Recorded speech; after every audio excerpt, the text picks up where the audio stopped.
My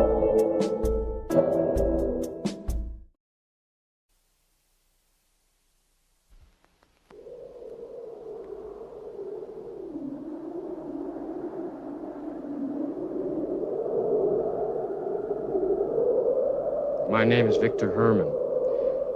My life was an unexpected one. Born an American, exiled in Siberia. But I survived. This is my story.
Je viens de gagner 60 cents. Ah, David Gros.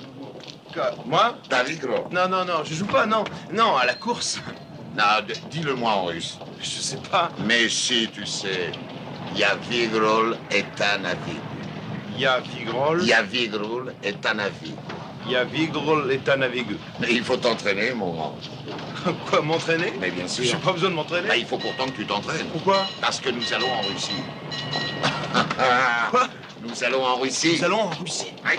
Tu te fiches de moi? Mais non, nous allons retourner vivre en Russie. Formidable. Au cours de la grande crise économique, en raison des millions de chômeurs, Henry Ford vendit une usine d'automobiles à l'Union soviétique. Avec les machines partirent 300 familles de Détroit, vivement encouragées par mon père. Il avait fui le tsar 20 années plus tôt et aujourd'hui, il espérait voir se réaliser ses rêves de fraternité. Nous qui étions partis avec lui avions différentes préoccupations. Moi, je redoutais les ours et les loups, et ma mère était en proie aux pires angoisses.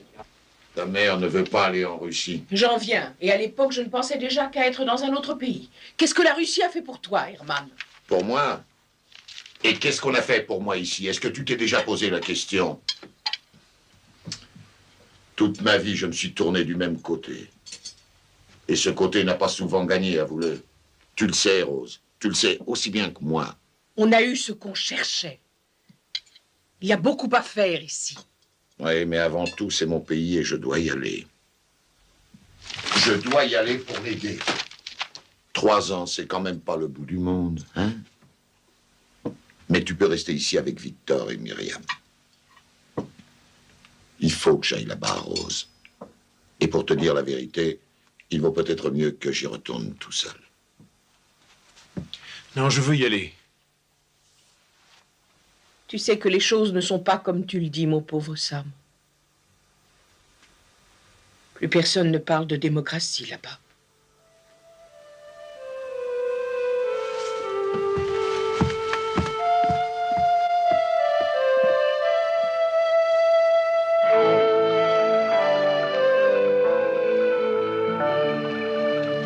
Quand nous avons fait escale à Moscou avant de poursuivre vers la ville où on construisait l'usine et qui s'appelait Nijni Novgorod, Staline venait de la baptiser Gorky. À cette époque, Staline ne me préoccupait pas le moins du monde. En fait, je n'avais pas l'impression d'avoir quitté l'Amérique. J'aurais même plutôt pensé que nous avions apporté l'Amérique avec nous.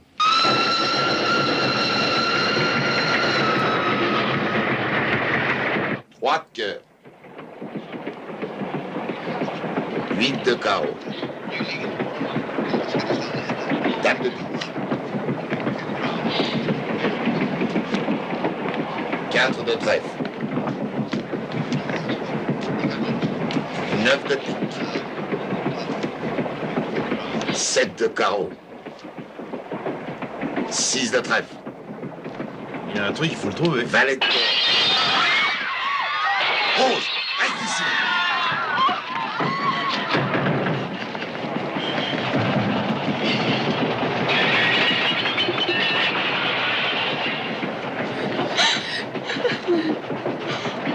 Victor, viens par là. Allez, viens. Qui est-ce? Je ne sais pas. Pourquoi ils ont fait ça? Des pauvres gens plus malheureux que nous, sans doute. Non, il n'y a pas de danger. Je vous assure, il n'y a pas de danger.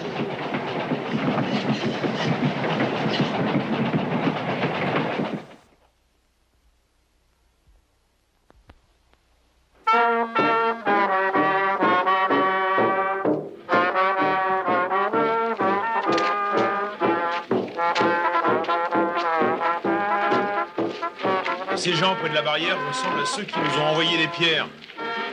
Ce sont des koulaks. Koulaks? Qu'est-ce que c'est des koulaks? Ah, ce sont des fermiers qui ont un peu plus que la moyenne. Non, c'est terminé, ils n'en ont plus. Ils ont été collectivisés. Ça, c'est leur façon de protester contre la politique. Ils lancent des pierres sur les trains. Ça, c'est l'usine là-bas derrière. Je veux vous dire qu'on est bien content de vous avoir à Gorky. On a un quota à respecter. C'est grotesque. Ces paysans sont pas fichus de reconnaître une vis d'une clé. Ouais, mais dites donc, comment est-ce que vous vous entendez? Oh, ils sont pas bien compliqués. Il y en a même de très bien. Quand vous vous serez installés, redescendez dans la grande salle. On vous donnera à manger. Et peut-être qu'on répondra à vos questions. Cela dit, je préfère vous prévenir tout de suite, il faut pas trop espérer. Au 2e étage, sur la gauche. Oui, merci beaucoup. Il paraît qu'il y a une piste d'athlétisme. Ouais? Tu t'intéresses au sport? Ah oui? Écoute, je vais te donner un conseil d'ami. Si tu réussis en sport, tu auras droit à plus que les autres. Plus à manger, plus de vêtements, plus de loisirs et plus de possibilités de t'amuser. Crois-moi, c'est le plus important. Oui. Il y a longtemps que vous êtes là? Trop longtemps. Et tu vas voir que c'est un endroit surprenant. Il te fera apprécier Détroit. Effectivement, il a eu raison sur tous les plans. Gorky m'a fait rêver de Détroit, et le sport m'a permis de manger et de m'amuser. J'étais jeune, fort et en bonne santé. Et je courais vers mon avenir comme s'il essayait de m'échapper.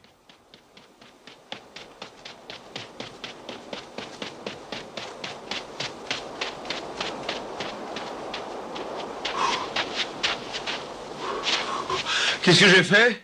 Tu peux faire mieux. Continue à t'échauffer. Faut jamais s'exposer au froid. J'ai fait quel temps? T'as pas besoin de savoir. Donne ton survêtement.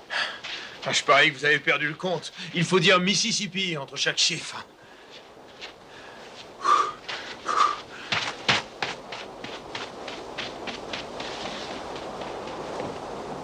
Tu es un athlète exceptionnel. Tu as beaucoup de dons. Ouais, j'aime bien le sport. Moi aussi, j'aime la compétition. Mais quand j'avais ton âge, la compétition nous opposait aux ennemis du peuple. Vous avez quel âge? J'ai 2 ans de moins que ton père.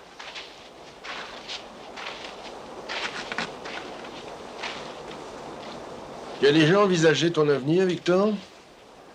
Où penses-tu t'installer?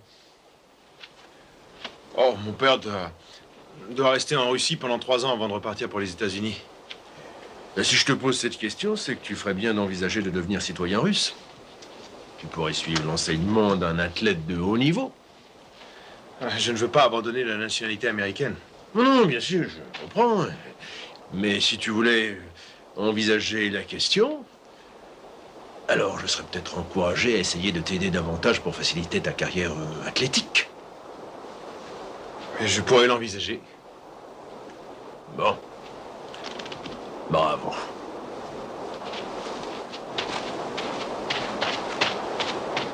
Oh, c'est comme partout ailleurs. Non, mais sans blague, il a dit qu'il m'aiderait si j'acceptais de jouer le jeu. Tu ne comprends pas encore les Russes, Victor. Le camarade Tchernov est décidé à tout faire pour que Gorky ait la meilleure équipe d'athlétisme possible. Ouais, alors comment se fait-il que les membres de l'équipe de boxe ne font aucun travail manuel? Oh, je me plains pas, je dis seulement que c'est comme partout ailleurs. Tu as tort, Victor. Je t'assure que c'est pas comme ailleurs.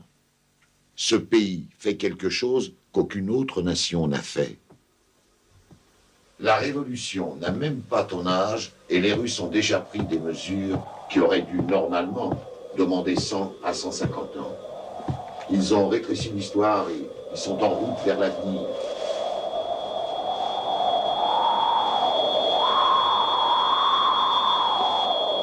Oh, Rose. Rose, qu'est-ce que tu as? Ça ne va pas, chérie? Le vent. Vous l'avez entendu? Le vent? Mais il n'y a pas de vent. Je l'ai entendu. Ça recommence. Tu entends le vent? Oui, Victor. Il est même glacé.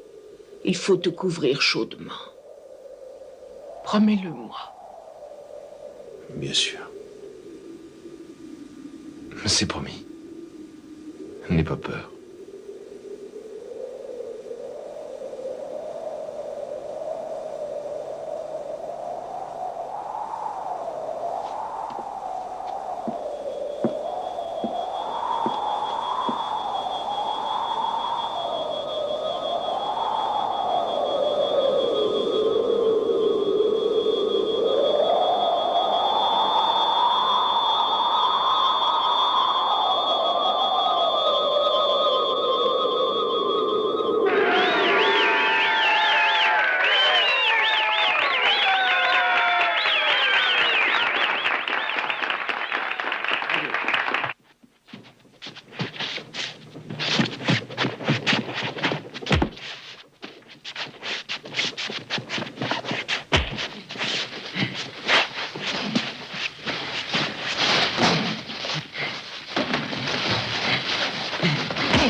Tu es mieux là à Moscou qu'à Gorky, n'est-ce pas, Victor? Beaucoup mieux, oui. Je suppose qu'il faut s'engager dans l'armée pour obtenir toutes les facilités pour le sport. Il y a toujours une possibilité, n'est-ce pas, l'Américain? Ah, on n'a jamais rien sans rien, mon général. Il n'y a que la vie. La vie, on l'obtient sans contrepartie. Le problème, c'est qu'il ne faut pas la gâcher. Il y a une école de haute voltige aérienne près de Gorky. Tu le savais, l'Américain? Bien sûr. Et vous pouvez m'appeler camarade? Car c'est réservé aux Russes. Et tu tiens absolument à rester ce que tu es, je crois. En effet, oui. Alors nous restons comme ça. Et ils ont aussi une très bonne école de parachutisme. Pour piloter un avion, il faut absolument être russe, mais pour en sauter, ça n'est pas nécessaire. Dans ce pays aussi, il faut savoir saisir la chance qui passe, Américain. Oui, mais je ne vois pas pourquoi je sauterais ici en parachute. Pour atterrir sans te faire trop de mal. Et aussi, ça te permettrait d'utiliser toutes les facilités de l'armée pour mieux t'entraîner. Et qui sait, tu peux peut-être faire de grandes performances. En écrivant dans le ciel? En écrivant dans le ciel. Oui, je pourrais faire des signaux de fumée dans le ciel. Ah, tu parles de politique. Oui. Le général Tuchachevski, tu sais qui c'est, Victor? Oui, c'est manifestement une mille. C'est un héros de l'Union soviétique. C'est un grand soldat. Et puis c'est un des plus importants hommes du parti. Et il t'a parlé comme si tu étais son propre fils. Merci. Ta mère ne va pas être très heureuse d'apprendre que tu fais du parachutisme. Elle entend toujours ces bruits dans sa tête. La nuit, elle se réveille en sursaut. Elle devrait voir un médecin. Ou rentrer au pays et se reposer. On va bientôt repartir. Elle ne tiendra jamais. Enfin, on est tous sur le même passeport. Il faudrait 10 000 tampons. Avec les mois de l'été, ça ira vite mieux. Et à sa manière, c'est ce qu'elle a fait. Ce bruit, c'était une tumeur qui grandissait, qui couvrait tous les autres bruits. Quand elle est morte, je sautais en parachute. J'étais très loin d'elle, très haut dans le ciel, voyant tout, tout petit et inaccessible. Sa mort est à l'image de ce que je ressentais. J'ai eu beau essayer, je n'ai pas pu m'en approcher davantage. Tous les détails étaient très clairs, mais incroyablement petits. C'est moi le responsable. Je l'ai amené dans ce pays pour mourir. Non, ce n'est pas vrai. Oh, mais si. Si, je te le dis. C'est vrai, c'est moi qui l'avais amenée. Et elle est morte. Oui, mais ce n'est pas ta Victor, faute. tu dois mener ta vie maintenant. Tu comprends, Victor? C'est ta vie. Il faut que tu en décides tout seul.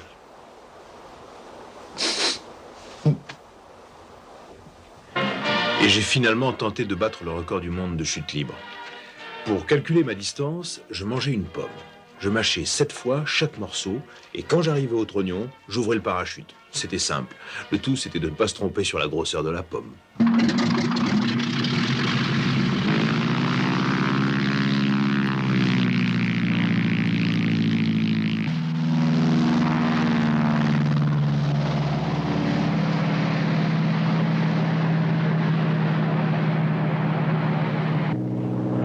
Quand on sera à 24 000 pieds, tu grimperas encore de 500 de plus. Victor, t'as tort de faire ça. C'est pas correct de faire ça pour ton propre plaisir. C'est pas ce que demande le parti. Laisse le parti en bas, c'est pas lui qui saute. Moi, je fais ce que je veux. Tu me diras quand on y sera.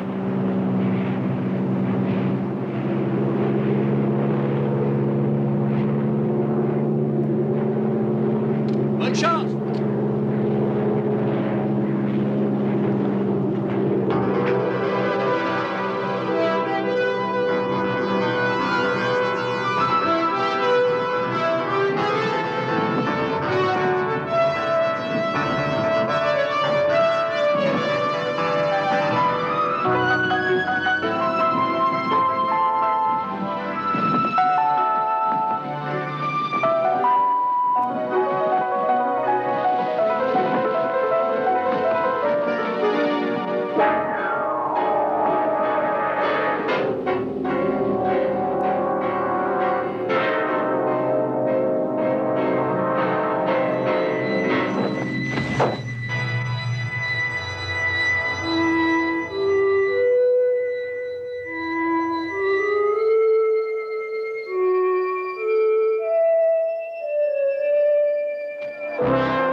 Camarade Bikov. Camarade Tchernov.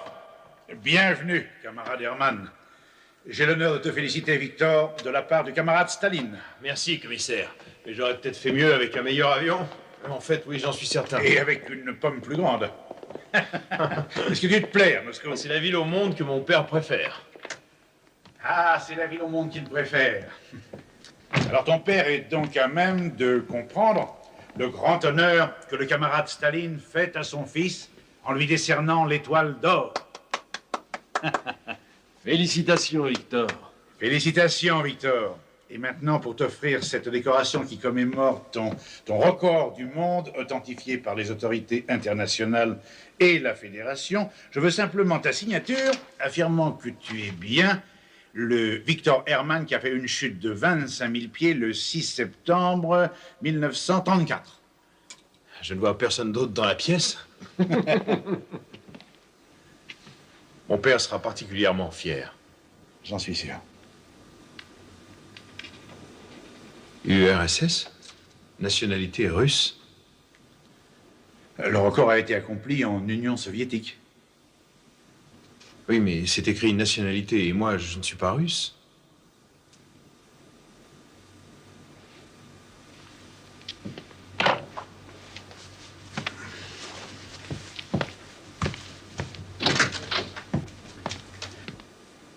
Victor, une erreur a été commise. De bonne foi et par des gens bien et pour de bonnes raisons. En tout cas, une erreur a été commise. Ce record est à toi. C'est un record du monde, mais de notre pays. Tu comprends, nous en sommes fiers. Nous sommes fiers de ce record. Et nous sommes fiers de toi. En voilà d'ailleurs la preuve. Mais je ne suis pas russe. Ah, il faut que tu comprennes que ce document ne change pas ta nationalité. Vous voulez que je signe un petit mensonge, quoi? Cela facilitera la vie de tout le monde. Celle de ta famille, comme la tienne. C'est moi, ça? Ta signature ne changera rien. C'est un fait divers qui n'est valable qu'aujourd'hui. Les records sont historiques et pour assurer ta place dans l'histoire, tout ce que tu as à faire, c'est de mentir. Tu es trop bête. Tu ne comprends rien. Allez, signe ce document! Je préfère faire les titres d'un journal de Détroit.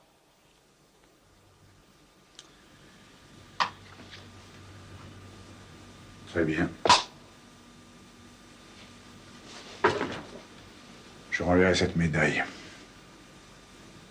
Avec tes regrets. Quand il y a échange, il n'y a pas vol. N'est-ce pas, commissaire?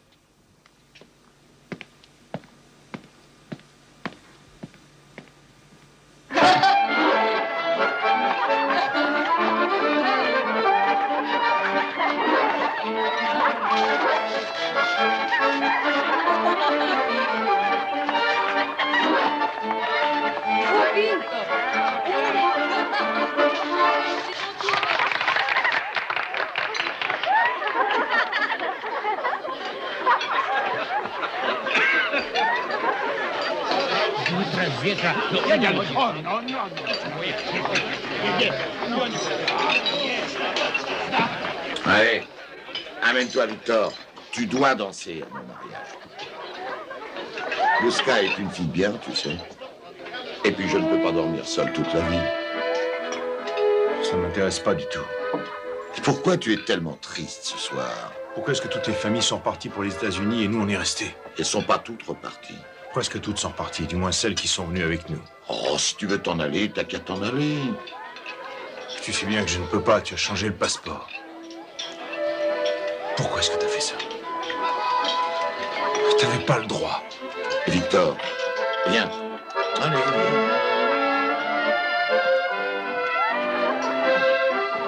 C'était nécessaire. t'avais pas le droit de changer ma nationalité. Je suis américain, je suis pas russe. Tu pourras bientôt faire ta demande pour avoir un passeport. Mais crois-moi, c'était nécessaire. Oui, pour que tu puisses coucher avec elle. Pour qu'on ne vienne pas me menacer de ce qui pourrait arriver à mon fils qui se croit assez malin d'avoir voulu jouer au plus fin avec un commissaire politique. J'en ai rien à foutre, moi, des commissaires. C'est vrai? Eh bien, tu as tort. Essaie de comprendre, Victor. Ce ne sont pas des flics qui t'empêchent de jouer au ballon dans la rue. Si tu avais signé ce document, je n'aurais pas eu à craindre ces menaces. J'en ai rien à foutre, moi, de leurs menaces. Victor, quand tu sauteras de ton avion, regarde autour de toi. Il serait peut-être temps que tu apprennes où tu es. Et pourquoi tu nous l'as pas appris avant de nous amener ici? Maman a essayé de te prévenir?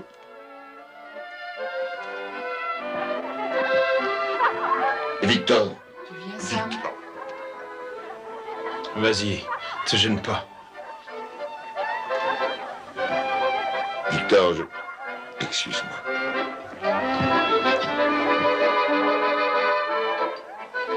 Papa, arrête-les! Empêche-les de danser! Il n'a rien fait. Laissez-le avec moi. C'est ennuyeux, camarade Herman, mais c'est nécessaire. Emmenez-moi et laissez-le. C'est pas toi qu'on veut.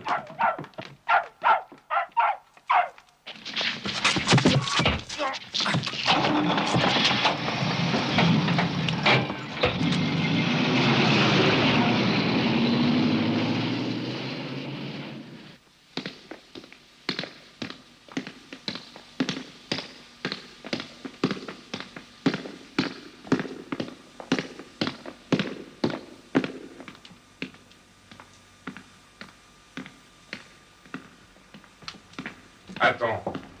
Main derrière le dos, tête baissée. On parle pas. Trouve-toi une place. Ne dis rien. Regarde la porte. Si t'es surpris à ne pas regarder, pas de nourriture pendant 3 jours pour personne. Compris? Oui. On parle pas.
Camarade Herman?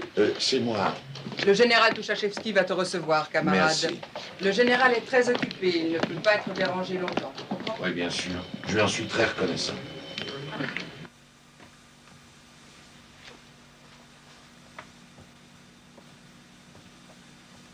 Camarade Herman.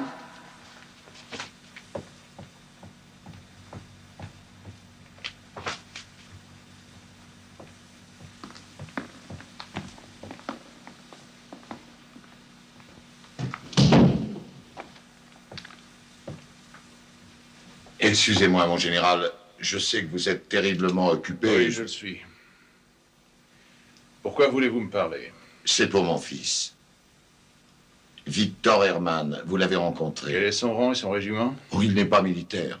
Vous lui avez parlé et vous l'avez recommandé pour l'école de parachutisme. C'est devenu un grand spécialiste.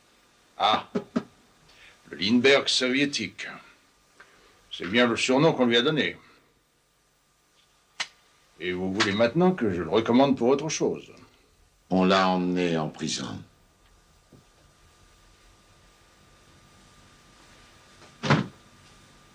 Pourquoi tu viens me voir, camarade? Parce qu'il n'a rien fait. On l'a emmené, je ne sais même pas où. Je ne sais pas comment communiquer avec lui. J'ai pensé que vous pourriez m'aider. Impossible. Je ne peux pas faire quoi que ce soit pour lui, excusez-moi. Mais je vous dis qu'il n'a rien fait. Ça n'est pas ce qui l'aidera beaucoup, malheureusement. Mais j'ai donné ma vie à la Révolution. Je me suis battu pour elle en Russie, en Amérique. Je l'ai défendue partout où j'étais. Je suis revenu ici pour l'aider à grandir et à prospérer. On n'a pas le droit de faire ça à mon fils. Ça n'est pas seulement ton fils, camarade. Tous les fils de la Révolution sont confrontés au même danger. Je ne comprends pas. Vous pouvez sûrement faire quelque chose.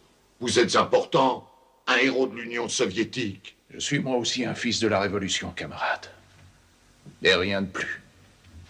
Mais c'est injuste. C'est inhumain. Malheureusement, c'est pire encore que tu ne crois.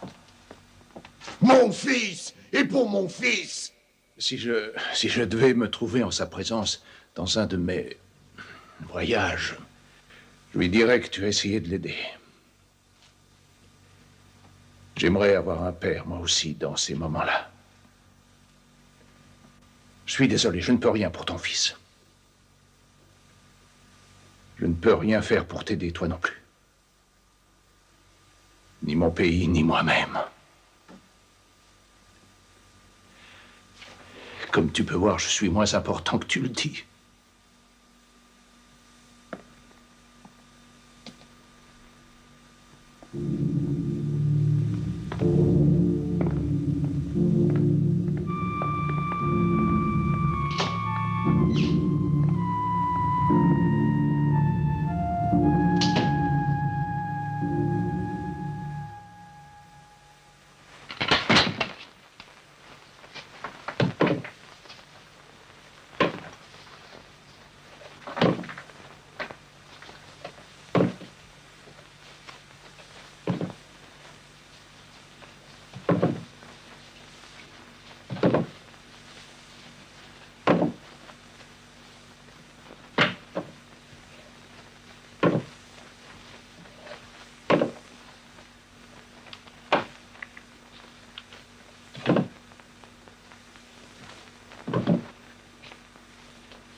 Toi, debout.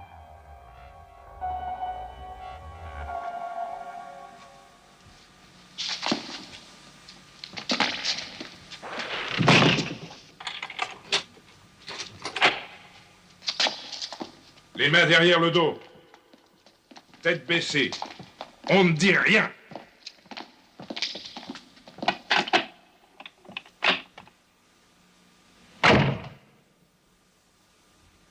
Je m'appelle Beloff. Je suis là pour t'interroger. Il faut que tu me parles de tes activités contre-révolutionnaires. Il faut que tu n'oublies rien.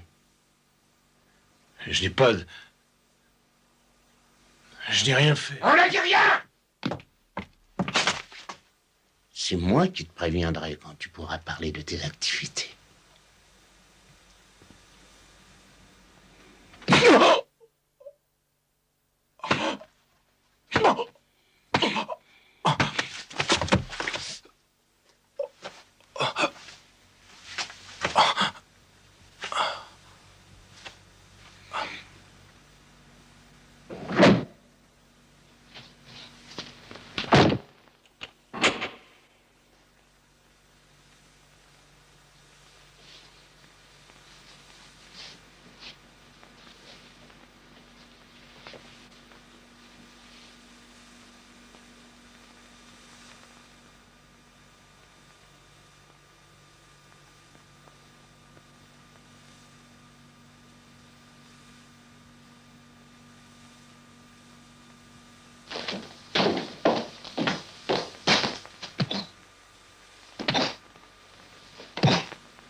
Il a dit de parler. Est-ce qu'il t'a dit de parler? Quand il te le dira, il faut répondre n'importe quoi. Mais quelque chose, ça le calme.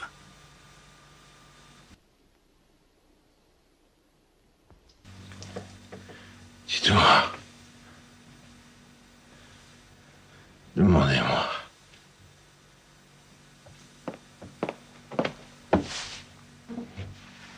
Tu vas me parler de tes activités contre-révolutionnaires. Il ne faut surtout rien oublier. Ordure. Espèce d'ordure. Moi, j'ai rien fait. J'ai rien fait.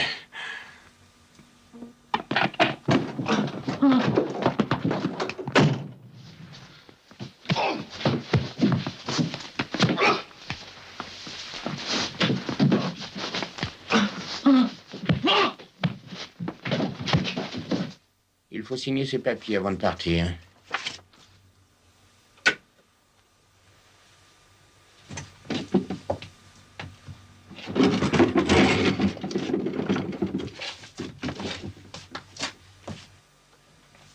Qu'est-ce que c'est? Des mots. Ce ne sont que des mots. Et il faut que tu comprennes que les mots ne représentent pas la vérité de tous les jours. N'est-ce pas, camarade? Ici, la vérité, c'est autre chose.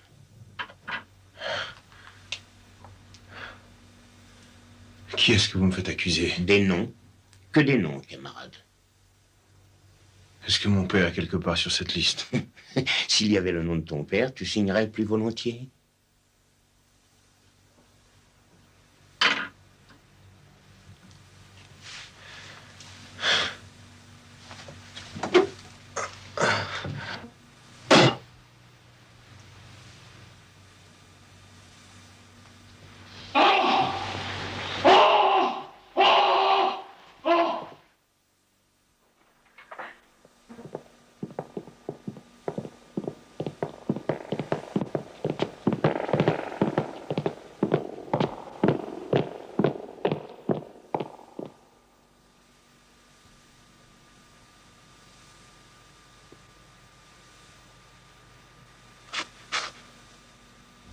Alors, camarade Herman, reconnais que ça n'a pas été si difficile. Mais tu es resté fier jusqu'au bout. Ça, il n'y a pas de doute.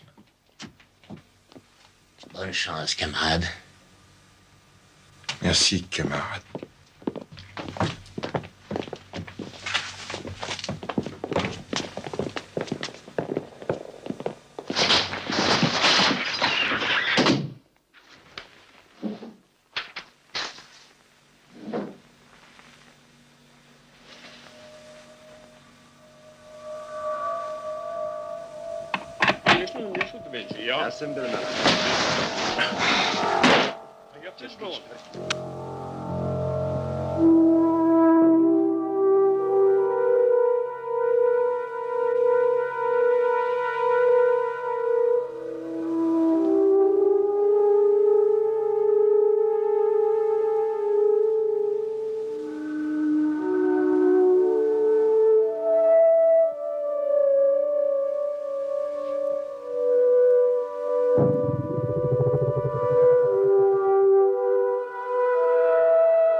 Enlève tes vêtements. Compris? Qu'on voit ce qu'il y a en dessous. Mais quelle odeur!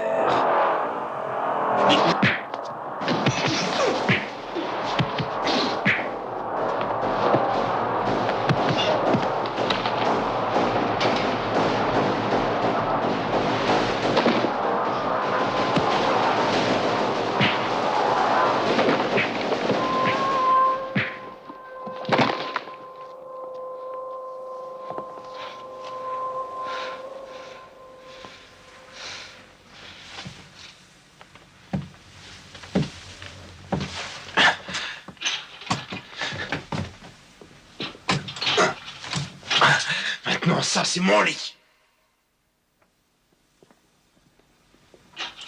C'est mon lit.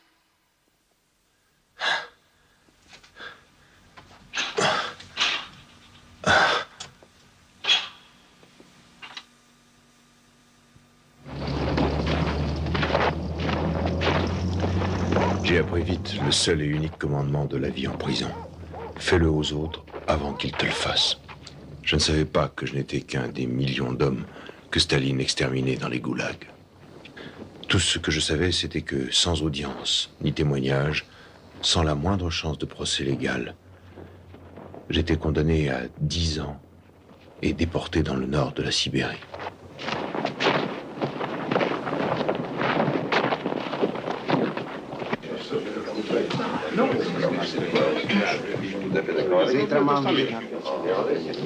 Где? Eine gute Knackwurst brauche ich. Aber ich trinke das Salat.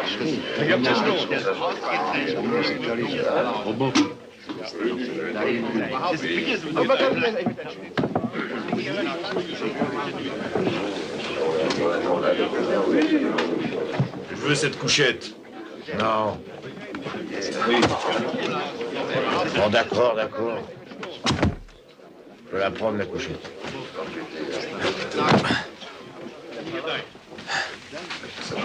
Bon, dis-moi, qui sont ces types dehors, avec les sacs blancs? Les aveugles. Les aveugles qui étaient dans la rue tout bêtement. C'est là leur crime contre la Révolution. Ouais, je vois. Il le voit.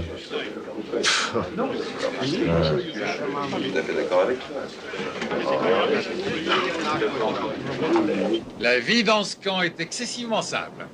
Vous travaillez et vous êtes nourri. Si vous ne faites pas votre quota de travail, vous ne mangez rien. Mais à chaque jour, son quota. Si vous n'êtes pas capable d'effectuer votre quota un jour, vous ne repartez pas avec un handicap le lendemain. Ici, à Bureau-Polhomme, chaque jour est un nouveau départ.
Pourquoi tu manges pas?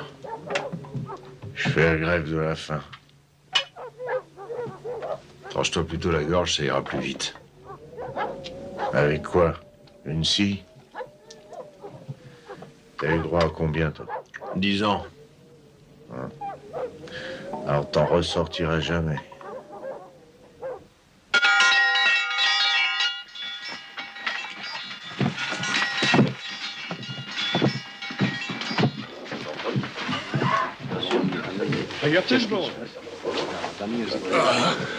Laisse-moi.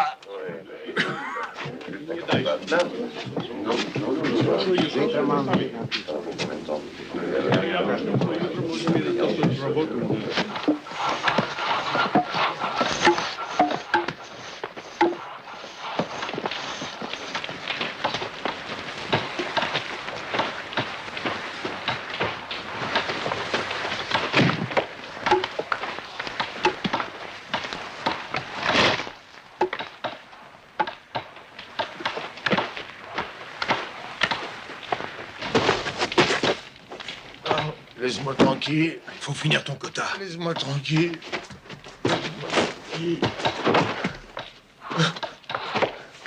Oh, laisse-moi, j'en peux plus. Finis ton quota et mange ce soir.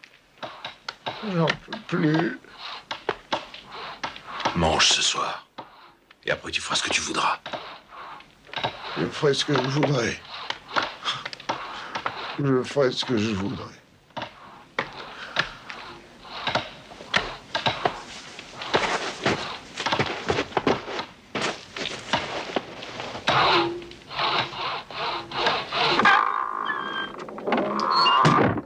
voilà donc le fameux Victor Herman, le bon samaritain. J'ai rien fait de mal. Oh, ça, c'est pas à toi de décider. On m'a dit que tu encourageais les prisonniers à travailler. C'est contraire au règlement? Il n'y a ni règlement ni loi par ici, à part celle de l'offre et de la demande. Nous avons un approvisionnement illimité de prisonniers. Ce n'est pas la peine que tu essayes de les garder vivants. Parce que l'idée ici, c'est d'user les prisonniers jusqu'au bout, c'est clair?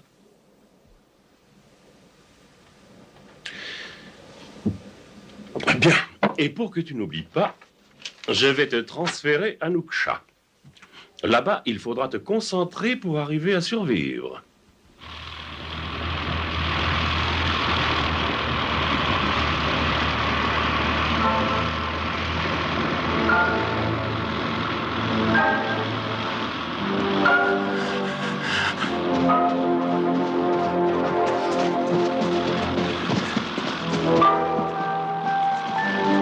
Herman, espèce d'ordure!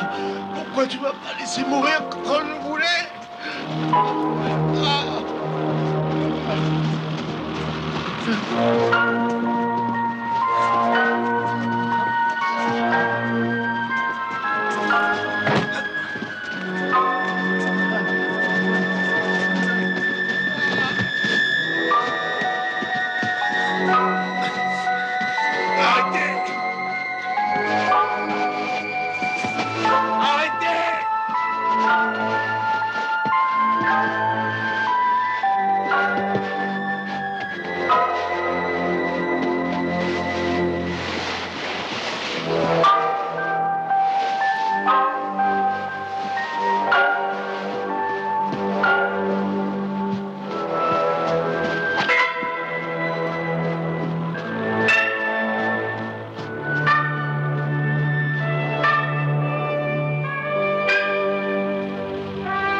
Je n'avais plus de notion de semaine, de mois, ni même d'année.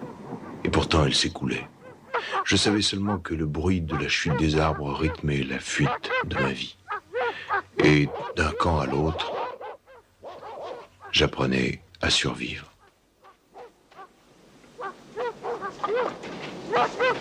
Eh, grouille-toi un peu, sinon je retourne tout de suite à New York, moi.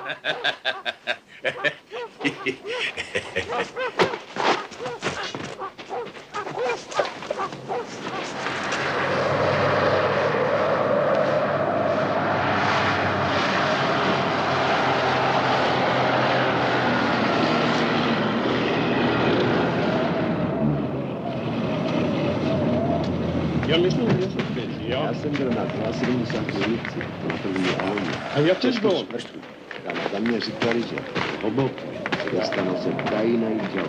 I nie daj. Nie, może już.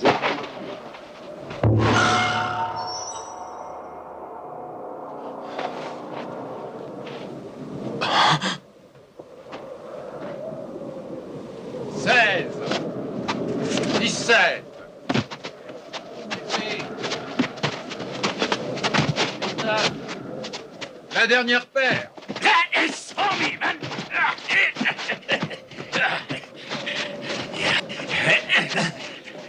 Dis-moi, t'es américain, toi? Eh? Albert Loom. Mais tout le monde m'appelle Red. D'où tu viens, toi? De Détroit. Eh, pas de chance pour les bottes, hein? Je m'en passerai. Ma tante est là-bas dans le coin. Passe me voir, on parlera du pays. D'accord.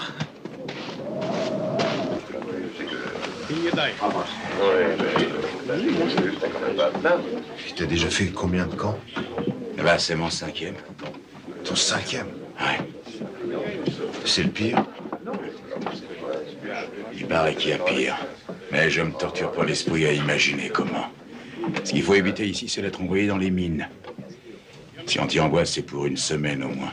Si t'y vas 2 semaines, t'es certain d'y passer. Tu reviens en crachant le sang, tu peux pas avaler la nourriture. Automatiquement, tu remplis pas ton quota et on t'y renvoie. Il y a combien de temps que t'es là? 3 ans. Je suis allé dans les mines une fois. J'y retournerai plus jamais. T'as eu droit à combien? Faut pas calculer comme ça. Ici, c'est pas l'endroit où tu dois te dire combien t'as eu et combien il te reste encore à tirer. Ici, c'est tout. Et à toi et moi. Point final. Je m'en sortirai. Je m'en sortirai. T'évader?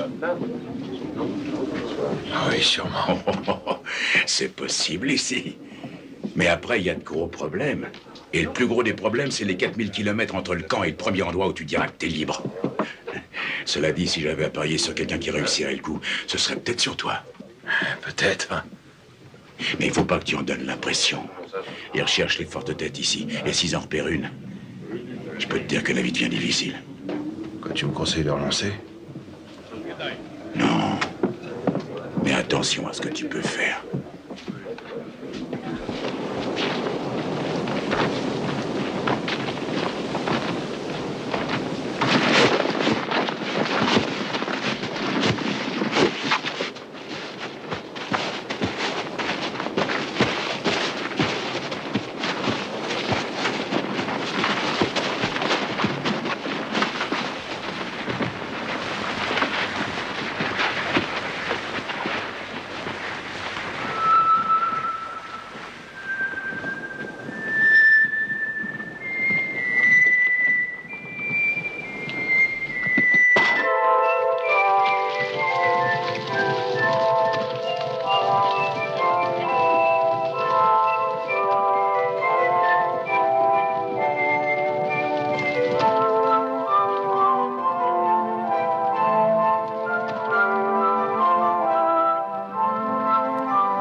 Superbe soirée, n'est-ce pas? Oui. Dieu est bon. Dieu? Ah oui, Dieu. Quel Dieu? Ah, le Dieu qui s'occupe de toi et de moi, du camp, des chiens, des gardes, le grand cow-boy, quoi. Ah, il est sûrement cinglé pour laisser faire ça. Ouais, Dieu est cinglé. Et il est bon, et il est mauvais, et il est indifférent. Tu vas finir par me dire que t'es heureux ici. Je deviens de plus en plus, oui. Chaque jour, je m'écarte un peu de ce qui me rend malheureux de me trouver ici. Tu ne crois pas que tu vas finir par te perdre, non?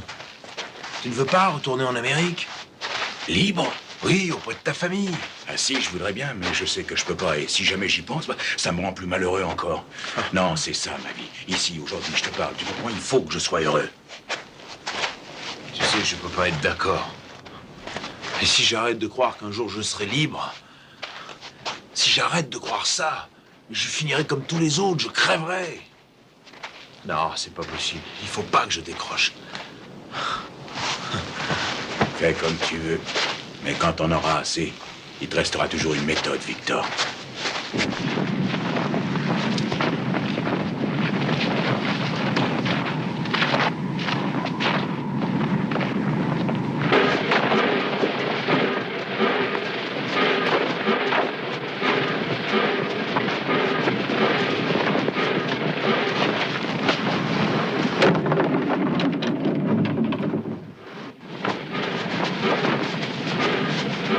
Avec mes compliments du chef de camp. Ces dames ont fait le chemin depuis Moscou pour vous apporter un peu de réconfort en ces temps difficiles. Ce sont toutes de jeunes filles de bonne famille. Allez, perdez pas de temps. Vous n'avez qu'un quart d'heure. Je n'ai pu que regarder les victimes de ce monde surnaturel. Si je n'ai pas hurlé, c'est parce que je savais que personne ne pouvait m'entendre dans cet endroit perdu.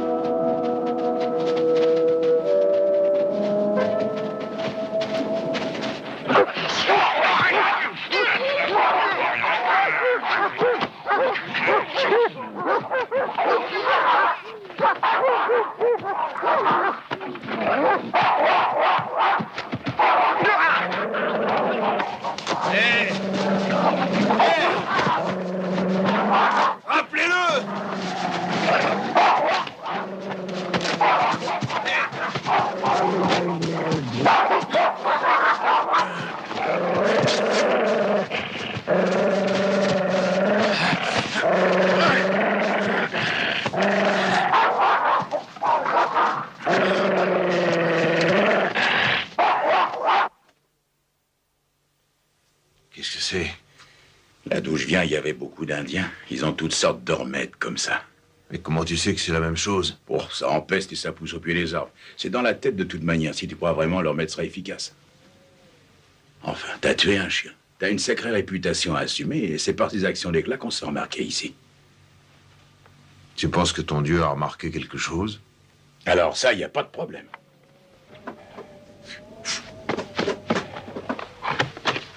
Arrête. Comment est-ce que ça peut exister? Il y a forcément une raison. Oui, il y a une raison. Ça existe parce qu'on a permis que ça existe. On? Qui on? Bah toi, moi, tout le monde, notre façon de voir les choses. Un jour, on pense qu'on est un peu différent des autres. Et bientôt, si t'es différent, t'es peut-être meilleur. Et si t'es meilleur, ils sont pires encore. Et s'ils sont pires, alors tu peux les expédier dans un coin comme celui-là. Qu'est-ce que tu racontes? Tu crois que tu vaux mieux que le chef des gardes? Ah oui, évidemment. Ne juge personne, sous peine d'être jugé à ton tour. Mais pour qui tu te prends? Jésus-Christ? Ah, très sincèrement, j'aimerais bien l'être aujourd'hui. Alors, c'est toi qui as un pouvoir sur les chiens? Je n'ai aucun pouvoir. Ah, ça, c'est pas ce qu'on m'a dit. Tu te crois plus fort que les autres. On sait calmer les types comme toi ici. Qu'est-ce que tu préfères? L'isolement ou les mines?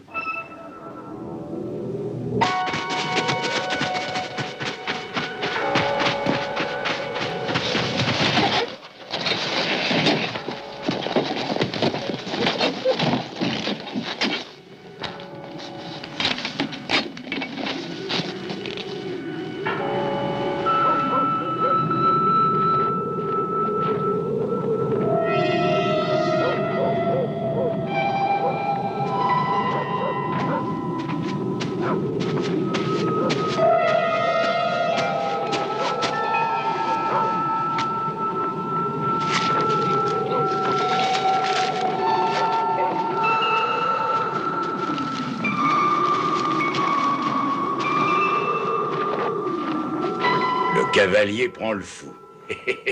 Eh, t'as des problèmes, mon grand.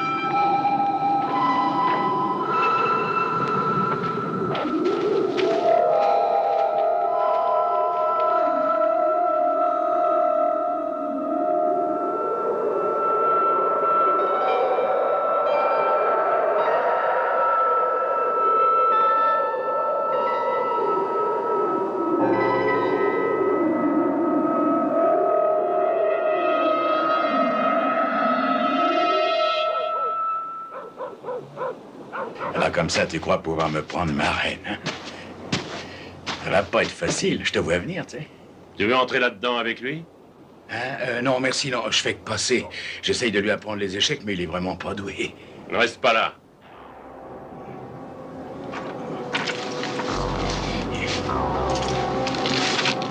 Où tu as trouvé ça? C'est un échiquier que j'ai fabriqué. Je peux vous en faire un? Il me faut 2 petites semaines. J'ai dit, reste pas là.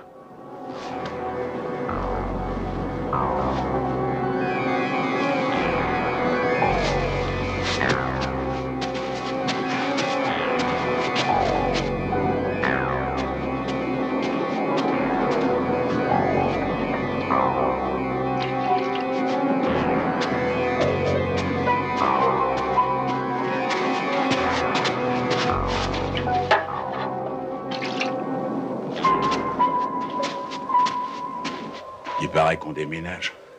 Oh. Bouf, pour certains c'est vers le nord, pour d'autres c'est vers le sud.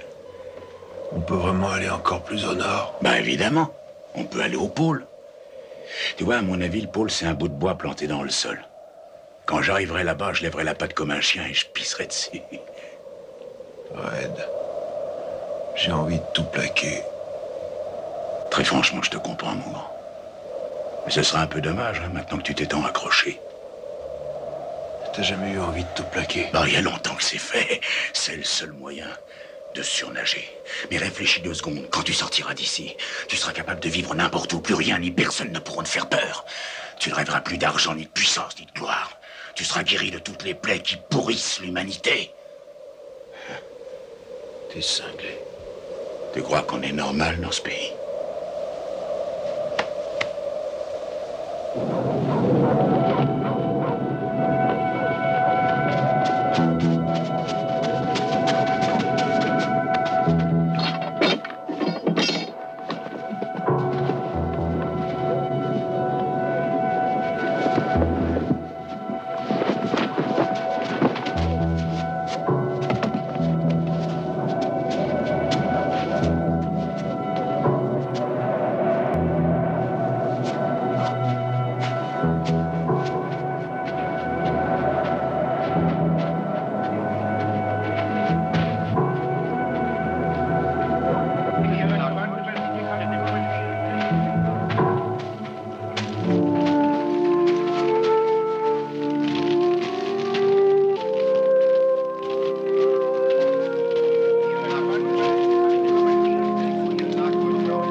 Ah, t'es trop malin pour devenir aveugle.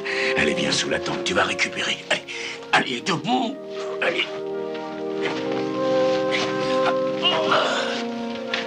Mais qu'est-ce qu'on t'a fait, Victor?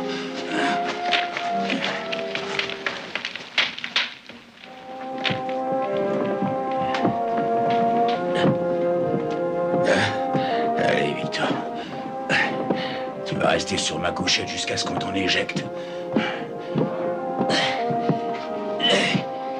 Allonge-toi, mon grand. Pousse ta tête comme ça. Allonge-toi. Voilà, tu resteras là le temps de récupérer un peu de force. Et voilà.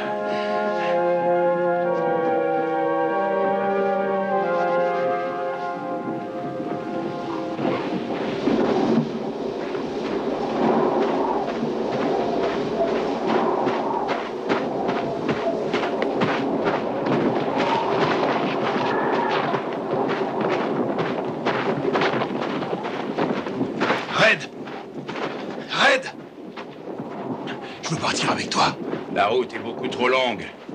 On va peut-être au pôle. Le premier qui pisse au pôle rentre à la maison. Emmène-moi avec toi. Tu tiendras pas le coup. Je tiendrai pas le coup ici. Tu peux plus te reposer sur moi. Il faut que tu te reposes sur Victor Herman maintenant. Je peux pas travailler. Je peux pas faire le quota. Je veux pas crever ici. Tiens, prends ça. Qu'est-ce que c'est? Qu'est-ce que c'est? Un piège à rats. Défends-toi tout seul, mon grand. Je t'aime bien.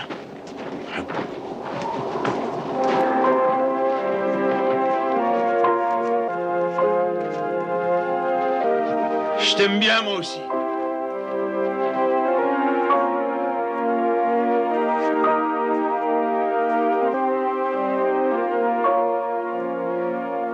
Je t'aimais bien, tu sais.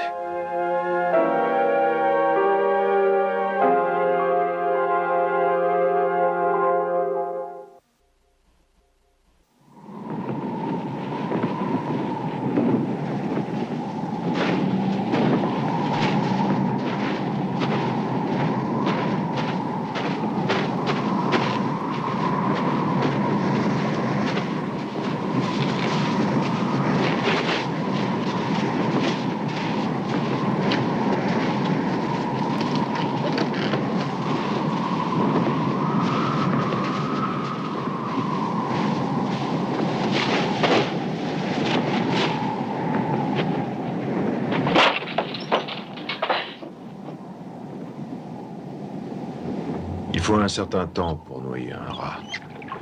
Certains avalent leur queue pour rester vivants.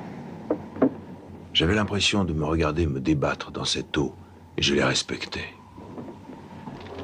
Chaque fois que j'en mangeais un, j'imaginais que je m'insufflais un peu de leur volonté de survivre.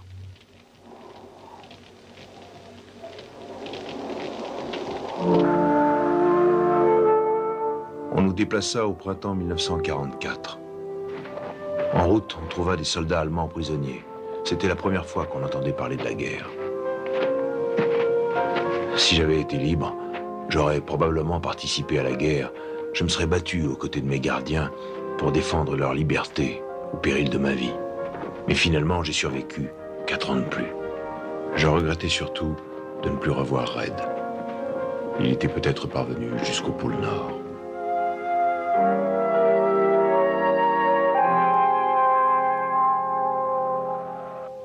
Tu es un homme célèbre, camarade. Un bon athlète, boxeur, parachutiste. Vous allez me relâcher, monsieur? Est-ce que tu vas utiliser tes grands talents à aider notre beau pays? Je ne sais pas... ce qui s'est passé. Depuis 10 ans, il s'est passé différentes choses et je ne peux pas expliquer pourquoi. Je ne comprends pas. Ce n'est pas à toi d'essayer de comprendre, camarade. Maintenant, tu vas rester à Krasnoïarsk. Une place a été libérée pour toi au gymnase de la ville. Pour combien de temps? Tu n'as pas à le savoir. Mais tu verras que ce n'est pas si mal. Krasnoïarsk, c'est une ville, et dans une ville, la vie est plus agréable. Mais il faut que vous sachiez quelque chose. Je suis américain. Même après ces années passées dans ces camps, je suis américain. Et je veux rentrer chez moi. Il est possible que tu dises la vérité, camarade. Il est possible que tu sois bien ce que tu dis, un Américain. Mais pour ceux qui décident, tu ne l'es pas. Je peux le prouver. Si je peux retourner à Gorky et parler à ces gens, je pourrais le prouver. Si seulement je pouvais leur expliquer, je le prouverais. J'ai l'impression que tu ne m'as pas compris, camarade. Tu n'es qu'un document. Un simple nom, un numéro. Tu ne peux pas expliquer, tu peux tout juste te plaindre. Et se plaindre, c'est attirer l'attention sur soi. Et attirer l'attention, c'est dangereux. Ils demanderont à voir ton dossier et ils découvriront que tu as déjà créé des problèmes. Ah, diront-ils. C'est pour ça que son nom est porté sur la liste des fauteurs de troubles. Alors ils seront d'autant plus convaincus que cette liste est bonne. Tu comprends ce que je t'explique? Je crois, oui. Bien. Parfait. Tu verras que c'est pour ton bien. Tiens. Ça vaut 20 roubles. Va te raser et te laver. Ça te permettra d'oublier plus vite tout le reste. Et puis trouve-toi une fille. Ensuite, tu auras d'autres sujets de préoccupation. N'oublie pas de te présenter 2 fois par semaine. On est très strict à ce point de vue, au début en tout cas.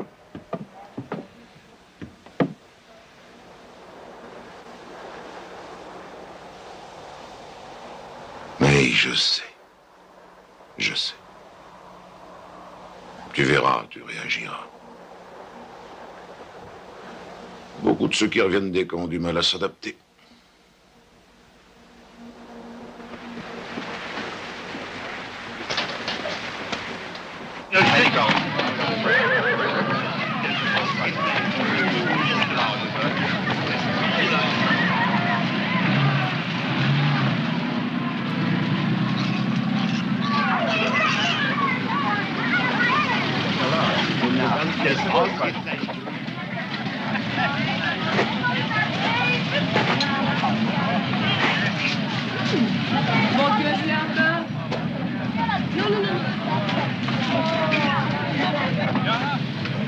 Mä katsoin tuohon kameraan vahingossa.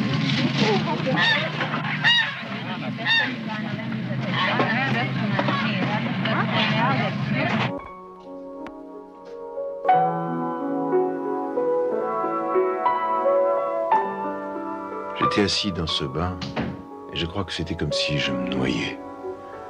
J'avais l'impression de renaître.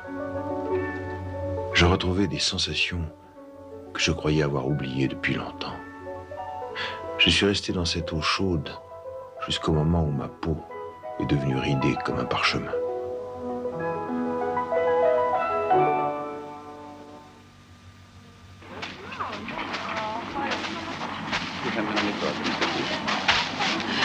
Oh, nein, das ist. Nein.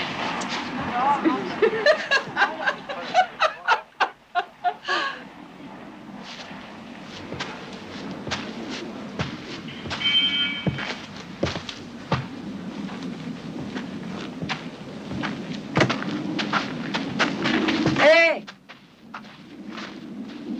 Tu devrais peut-être passer une minute ici. Allons, entre.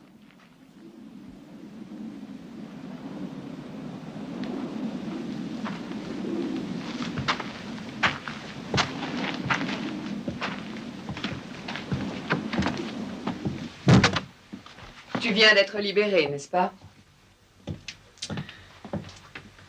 On va te redonner figure humaine.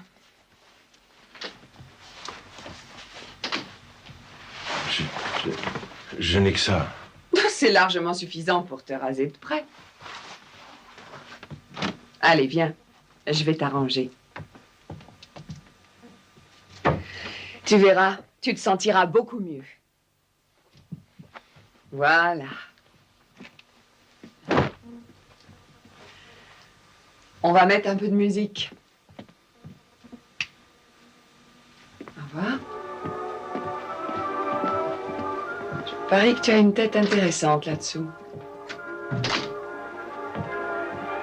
Tu vas faire rêver toutes les filles. Et tu le sais très bien.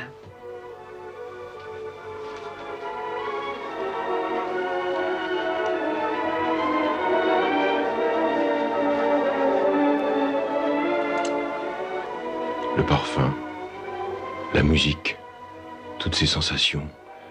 J'étais subjugué. Ses doigts me frôlaient le visage. Son corps s'appuyait doucement contre le mien. J'étais en proie à divers sentiments dont le désir n'était pas le moins fort. Je n'avais pas simplement envie d'elle, j'avais envie, c'est tout.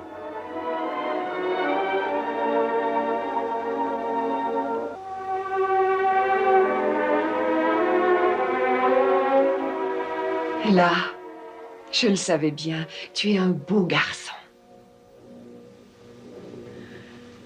Qu'est-ce que tu as? Tu es pas déçu, au moins? Je croyais... Enfin, je me croyais plus jeune. Oh. Oh, mon pauvre ami. Tu as une bonne tête. Tu es pas abîmé. Et c'est tout ce qui compte. Reviens me voir quand tu seras installé. La chance peut te sourire.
Je suis Victor Herman et je ne suis pas mort.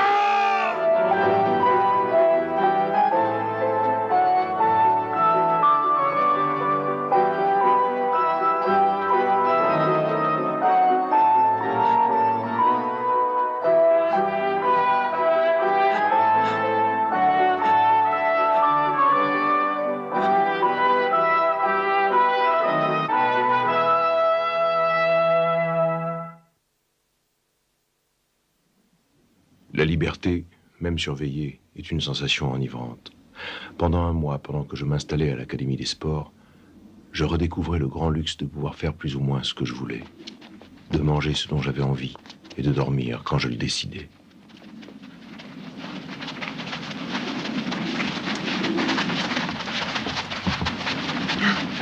Bonsoir.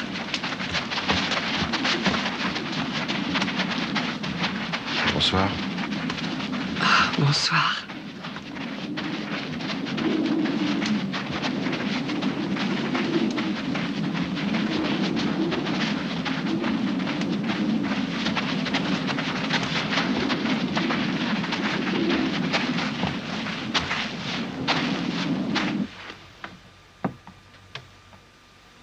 Rassure-toi. Tout va très bien se passer.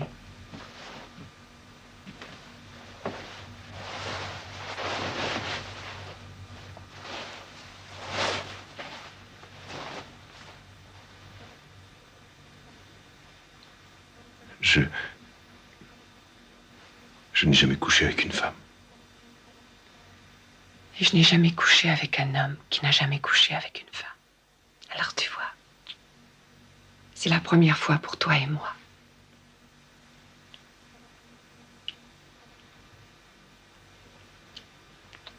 Chut. Non, ne dis rien. Plus tu parles, t'inquiètes. Et plus tu t'inquiètes, et moins tu penses à l'amour. Tu as la peau douce. Tu as la peau très douce.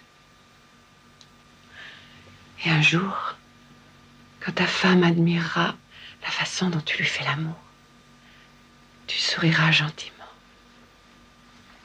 Et tu ne diras rien. Elle se sentira merveilleusement heureuse.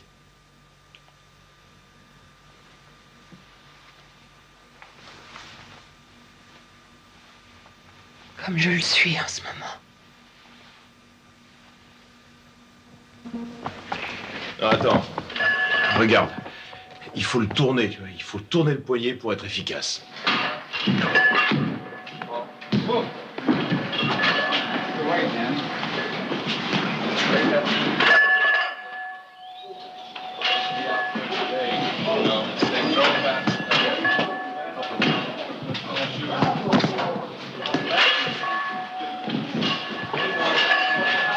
C'est toi qui as écrit ça?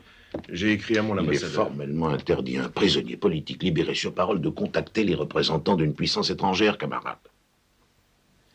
Je suis américain. Et j'ai écrit à mon ambassadeur. Herman, tu es fou. Est-ce que tu veux te retrouver dans la forêt à ne pouvoir parler qu'aux arbres? Je veux repartir pour les États-Unis, c'est tout.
Comment j'étais?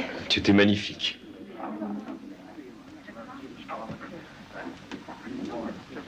Mon cher Victor, il faut malheureusement que je t'apprenne la mort de notre père. Je crois que ce n'est pas la peine d'épiloguer.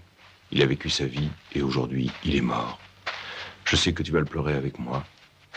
C'était un homme qui n'avait jamais renoncé à défendre son idéal.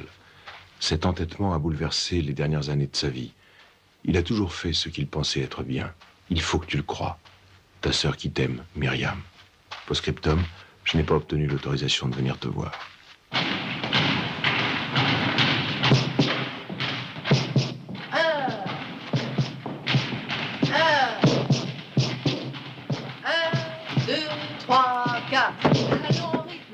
Et 1, 2, 3, 4. 1, 2, 3, 4. Et tu es né en Sibérie? Oui. Mon père, autrefois, était un Kolak. Il n'était pas très important, mais c'était un homme bien. Et puis il a été exilé. Il a eu la chance de ne pas être envoyé dans un goulag, mais il est venu ici. Et c'est pour ça que je suis née ici. Je suis contente de ne pas être exceptionnelle. Ça me permet de vivre tranquillement. Certains de mes amis n'en ont plus le droit et je ne veux pas que ça m'arrive.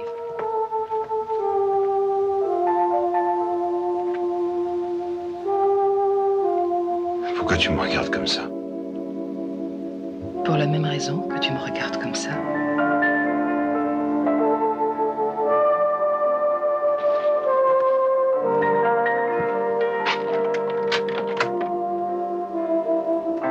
Bonsoir.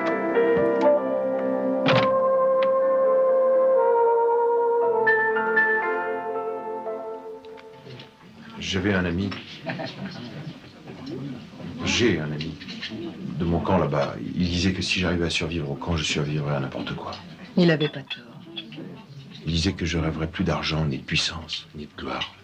Et où est-il maintenant? Il est allé pisser au pôle. Bah, tu n'es pas choqué que je te parle comme ça? Non, je ne suis pas choquée. Je n'ai jamais parlé à une femme. Je ne sais pas comment on doit parler à une femme. Tu me parles très bien, Vitia. Je m'en vais pendant 8 semaines avec mes élèves. 8 semaines? Et c'est très long. Oui, mais ça passera. Et je reviendrai.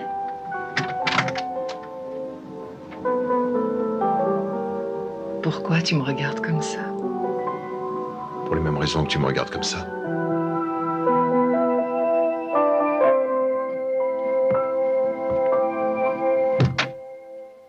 Galina partie, c'était un peu comme si on avait éteint une lumière. Il y avait si longtemps que je vivais seul dans une cellule ou dans un camp, en n'ayant d'autres préoccupations que de survivre. Maintenant, il y avait un autre être dans mon île, et l'idée que Galina puisse m'être enlevée m'était presque insupportable. Galina était absente depuis 11 semaines, et chaque jour était plus long et plus pénible que le précédent. Et puis un jour...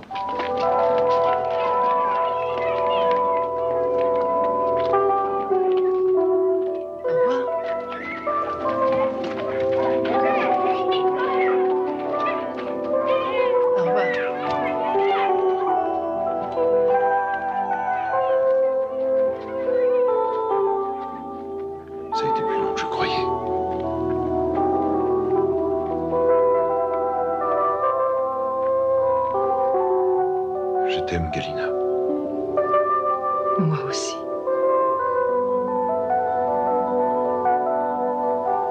Tu veux te marier avec moi? Je veux bien.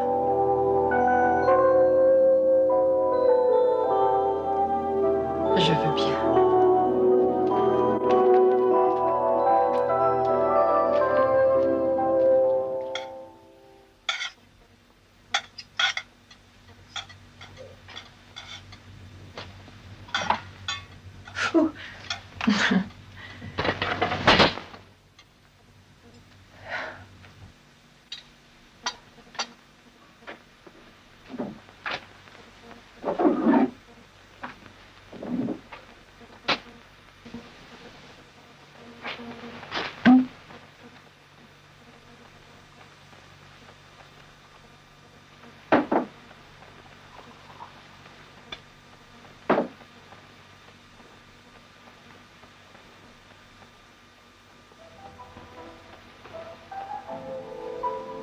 À Galina, ma femme.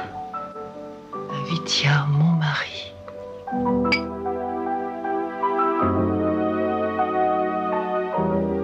Je t'aime. Je t'aime.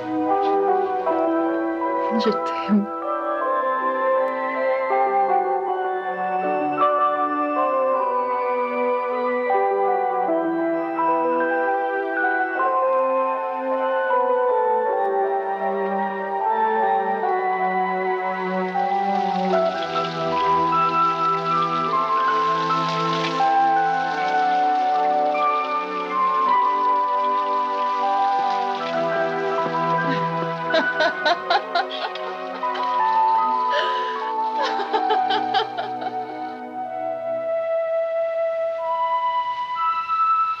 Tu as l'air si triste, Vitia. J'ai appris à redouter le bonheur. Alors il faut que tu changes. Si tu crains le bonheur, tu ne le connaîtras jamais. J'ai tellement de raisons d'avoir peur. Il y a tant de choses que tu ne connais pas sur moi. J'ai toute la vie pour les apprendre, Vitia.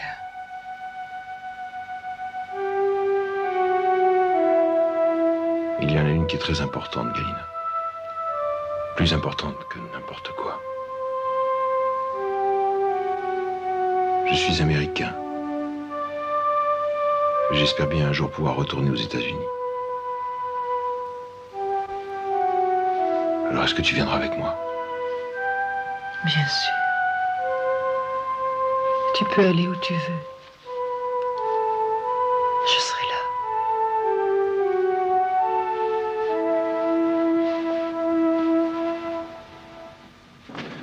On peut remporter 5, peut-être 6 médailles. On peut être champion de toute la Russie. Nous avons les meilleurs boxeurs chez les poids-bouches. Vitia, dans ce pays, le succès n'est pas toujours une très bonne chose. Un petit échec n'est jamais très grave. Pour les plumes, c'est autre chose. Abramskov, je me battrai pas contre lui. Hein. Pour les moyens, c'est quitte ou double. Et pour les lourds, on est tranquille. Mais on sait jamais, il faut attendre. Ah, si t'étais le prix et si on me laissait me battre dans les 8 catégories, je gagnerais tout. Il faudrait me gagner 2 fois. Eh bien, je gagnerais 2 fois. Ou 20 fois, ou 50 fois. Autant de fois qu'il faudrait pour gagner ton amour. Oh, je t'aime, Vitia, je t'aime.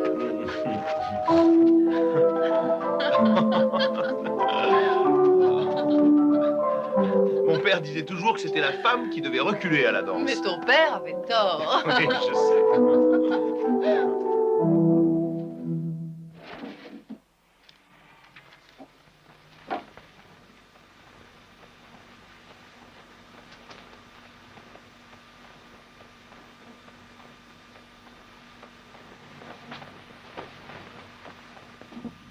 Tu savais que cet homme est un prisonnier, je suppose.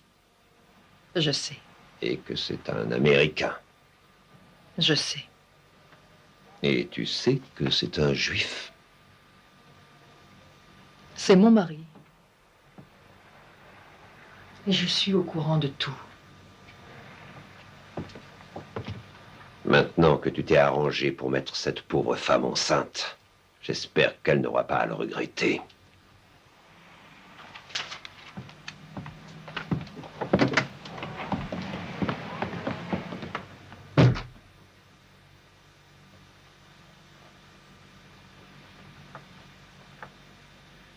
Ils vont revenir. Oui. Je sais.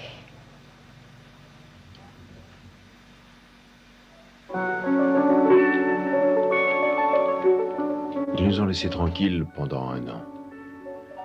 Notre Svetlana était née et je ne croyais pas pouvoir être plus heureux.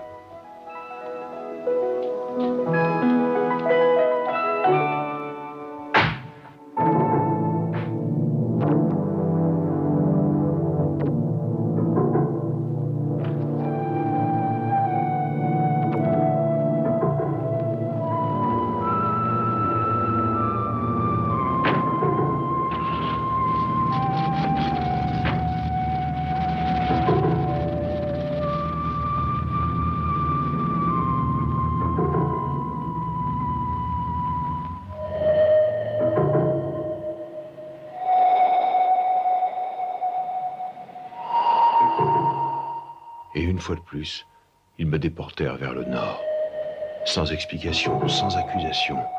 Et en prisonnier habitué, docile, je n'ai pas protesté. Mon seul crime, c'était d'être heureux. J'étais condamné à vivre seul dans la forêt et à couper du bois pour le village voisin.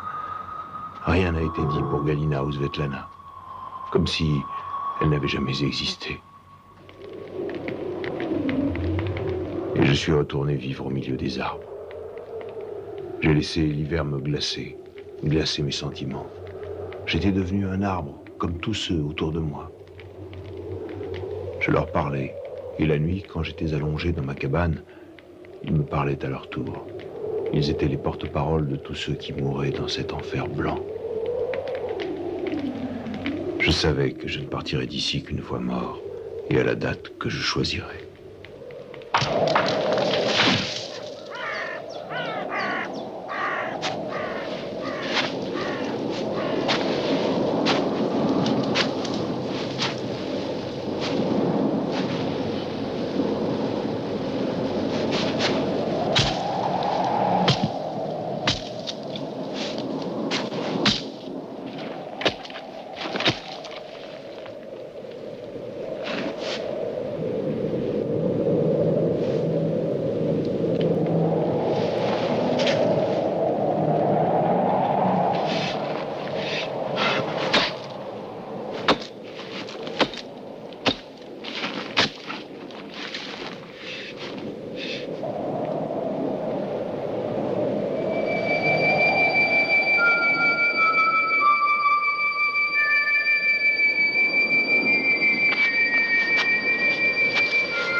Galina!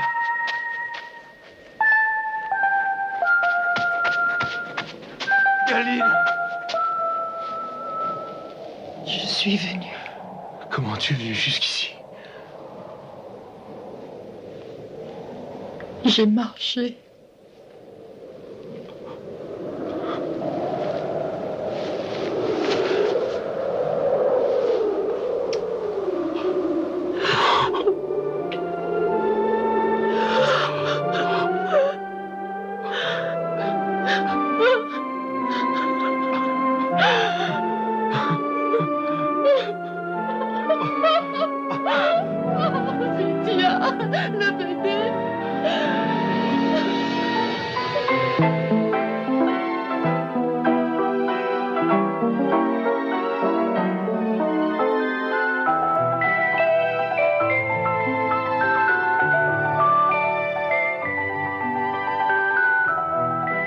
Nous avons vécu là-bas tous les trois, puis nous sommes revenus à Krasnoïarsk, où nous sommes restés 18 ans avant de quitter ce pays pour retourner dans celui que mon cœur n'avait jamais quitté. L'Amérique n'est peut-être qu'un rêve, mais pour un homme enchaîné, c'est le plus grand bonheur du monde. Et j'en ai rêvé toutes les nuits, jusqu'au jour où je m'y suis réveillé en homme libre.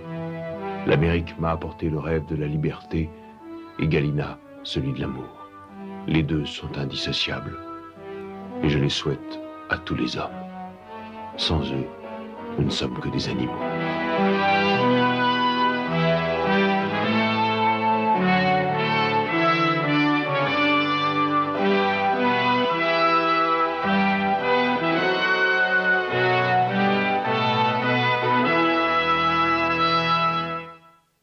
Victor Hermann retourna en Amérique en 1976 après 45 ans passés en Russie. Il fut rejoint par sa femme Galina et sa fille. Red est toujours vivant, il est en Russie et espère revenir en Amérique.